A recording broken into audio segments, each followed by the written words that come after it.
एक छोटे से गांव में मोहन नाम का एक आदमी रहता था। मोहन बहुत ही आलसी था। वह कोई काम सही से नहीं करता था।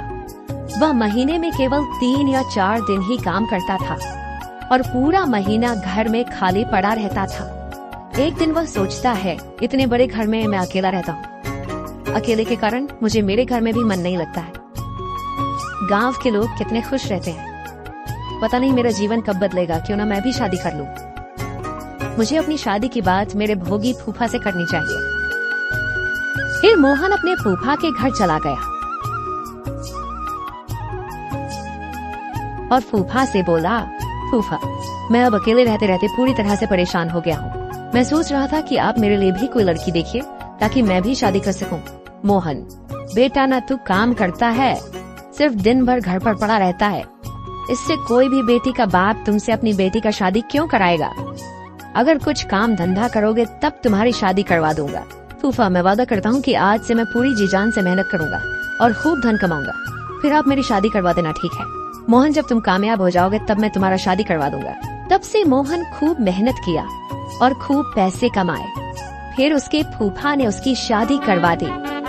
मोहन जब अपनी पत्नी को लेकर घर पहुंचा, जैसे ही उसकी पत्नी घर पहुंचती है और घर का हाल देखती है तो मन ही मन बोलती है, हे भगवान, ये घर है, लगता है कोई सालों से यहाँ पर नहीं रहता है। भगवान, तुम क्या सोच रही हो? अब तुम आ गई हो तो अब ये घर तुम्हारा ही है। मैं थोड़ी देर में आता हूँ। आरती पूरी घर की अच्छी तरह सफाई करती है और फिर खाना बनाती है।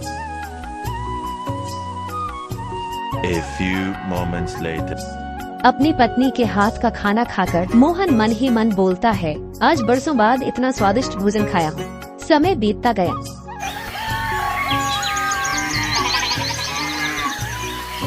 मोहन कहीं काम करने नहीं जाता था। तब उसकी पत्नी उसे बोलता है, आप सारा दिन सिर्फ सोते हैं और खाते हैं। ऐसे में तो हम लोग कुछ दिन में भूखे मर जाएंगे। आप कुछ करते क्यों नहीं हो?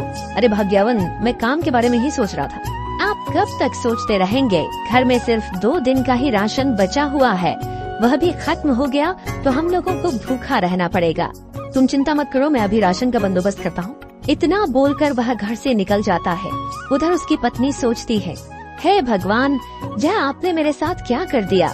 मैं क्या सोची थी, आपने क्या दे दिया? यह आदमी तो पूरा निकम्मा और आलसी है। इसके साथ मैं पूरा जीवन कैसे बिताऊंगी? कुछ ही देर में मोहन सामान लेकर घर पहुंचता है। तब उसकी पत्नी उससे बोलती है, अजी आपके पास तो पैसे भी नहीं थे, फिर आपने राशन कैसे लाए? अरे भाग्यवान, मैं राशन अपने दोस्त सोनू से उधार लेकर आया हूँ। जब मैं काम करने लगूंगा तब उसका उधार लौटा दूंगा। उधार लेना बहुत गलत बात है। आप जब कोई काम ही नहीं करते हो तो उधार कैसे चुकाओगे? अगर समय पर उधार नहीं चुकाओगे तो वह 2-4 बात फालतू में सुनाएगा। तब तक मुझे काम मिल जाएगा। जब भी उसका राशन खत्म हो जाता था तो वह किसी न किसी से उधार लेकर राशन ले आता था। कुछ ही दिन में उसके घर पर लोग अपना पैसा मांगने आने लगते हैं। यह सब चीजों से परेशान होकर उसकी पत्नी अपना मायके चली गई। उसके बाद उसकी हालत फिर से वही हो गई। वह बोलता है, भाग्यवान के जाने से मेरा हालत खराब हो गया है। ना घर में खाने के लिए कुछ है और ऊपर से कर्ज वालों की घर के बाहर लाइन लगी रहती है। भाग्यवान सही कहती है कि कर्ज वालों का पैसा कहाँ से लौटेगी। मुझे कैसे भी करके इन सभी से अपना पीछा छुड़वाना है। अगर मैं यहाँ पर रहूंगा तो ये लोग मुझे जीने नहीं देंगे। मैं ससुराल चला जाता हूँ, 1-2 महीने वहाँ पर रहूंगा। आराम से कोई परेशान नहीं करेगा।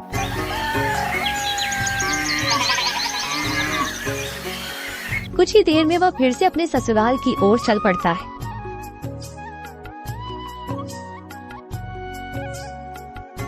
ससुराल पहुंचते ही उसकी सास उससे बोलती है, दामाद जी, आप यहाँ, मैं आपके बारे में ही सोच रही थी। उसकी पत्नी सब समझ रही थी कि वो यहाँ पर भी आराम से खाना खाने और मौज करने आ गया। थोड़ी देर बाद वह आराम करने गया। उस समय उसकी पत्नी बोलती है, आप काम करने के डर से यहाँ भी आ गए? आप काम क्यों नहीं करते हो? अरे भाग्यवान, मैं काम ढूंढ रहा हूँ, कोई काम मिले तब तो काम करूँ। धीरे धीरे समय बीतता गया।